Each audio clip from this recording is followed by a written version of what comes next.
Okay, good morning, everybody. We've made it to the end of term and we've got a nice long holiday ahead of us. But before we do that, I've got a message for you just to end off the term as part of our final assembly kind of moment. And I want to use this time to address the pain that so many members of Somerset College community have felt and experienced because of racism. Firstly, I'm really grateful to students and alumni for the dignified and respectful, yet passionate and really authentic way that they've communicated with me over the past week. Thank you for bringing your hurt and anger and outrage to me with the intention of making a contribution to transforming Somerset College for the better. I want you to know how sorry I am that you have been made to feel uncomfortable or unwelcome at Somerset College. I also want to assure you that I will never make peace with racism on this campus. We've put in a great deal of work over the past 3 years to transform Somerset College, but so much is yet to be done. In that, we need committed partners from all sections of our community to roll up their sleeves and join us in the difficult daily work of transforming a largely white and privileged school. In that work, heroes are few, clear answers are in short supply, easy solutions are non-existent, and sweat and tears are guaranteed. My hope now is that our community members will channel the rage and disappointment and sadness they may have experienced over the past 2 weeks into that kind of work on a long-term basis. 2 years ago, I was not able to say with confidence that we have very good systems in place to address racism and to transform the school. But now I can say that with a great deal of confidence. We have in place, among other things, a guiding diversity and transformation statement from our Board of Governors, a well-entrenched transformation plan, and flowing from this plan, among other achievements, we've made considerable progress in transforming our staff complement, with, for example, the staff in the senior school having risen from 8 to 16% people of colour in the past 2 years. We have policies, codes of conduct and discipline, and bullying and harassment codes to aid in combating racism. A transformation and diversity committee, a policy review committee, and a 2-year partnership begun last year with an independent external transformation consultancy whose major work prior to joining us had been to assist the NSRI in advancing their transformation journey, and they did that with considerable success.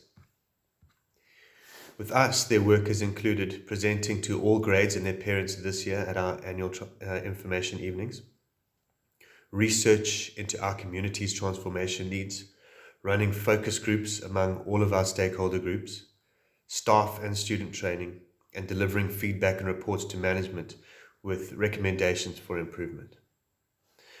The work has been difficult and far from perfect, for no lack of effort on their part, but once they have completed the second year of their contract with us, we will either sign them up on for another 2-year contract or find a new partner to assist us in carrying out or carrying transformation forward.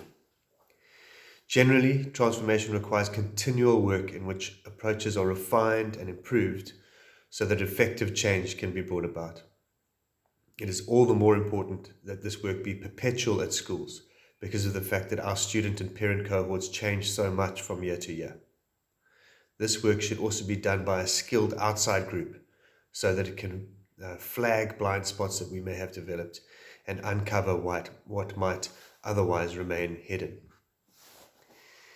This group also provides an independent avenue through which our community members can voice concerns and report racism.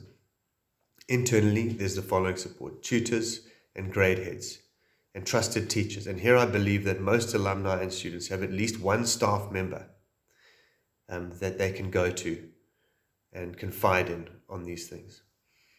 And we have the Student Development Unit, we have the Student Unity Society, we have prefects and student leaders, and we have the Student Representative Council. Unfortunately, we can never compel students to engage, and so our challenge is to continue to find creative ways of eliciting engagement. Here, teachers, parents, and students themselves must play a role, and hopefully translate the intense rage and pain that has been articulated this week into a sustained commitment to make use of the systems available to combat racism, including the existing training and dialogue opportunities. Systems are only worth anything if the users for whom they were designed make use of them. Therefore, I encourage all of you to get involved in that. We need students, alumni, parents, and teachers really to engage with presentations, curriculum content, discussion platforms, and with the independent outside consultants we have enlisted to research and report on our transformation needs. To call out unconscious biases and both clumsy and intentional acts and statements of racism.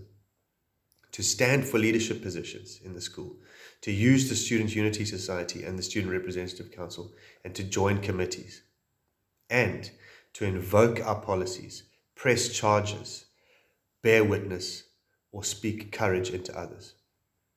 Once again, the topic of the slave bell has been raised, so I want to remind us all of where that discussion currently lies. There have been renewed calls over the past week from some alumni for the structure to be knocked down.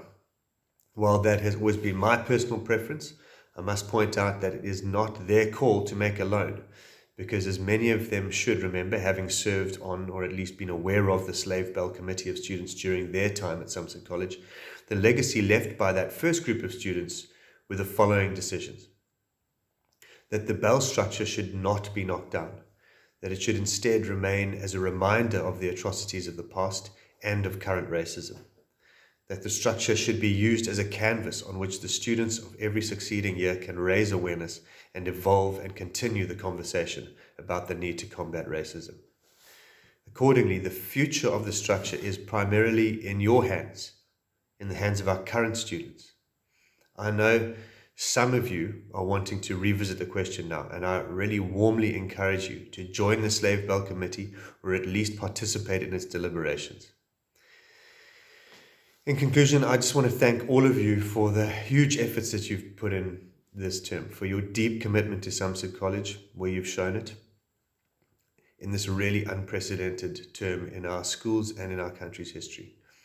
Dealing with this pandemic has brought considerable challenges, but it has also, in many ways, brought us closer together and provided us with significant opportunities to refine our characters, to live up to our values, and to apply our minds and hearts to the solving of problems.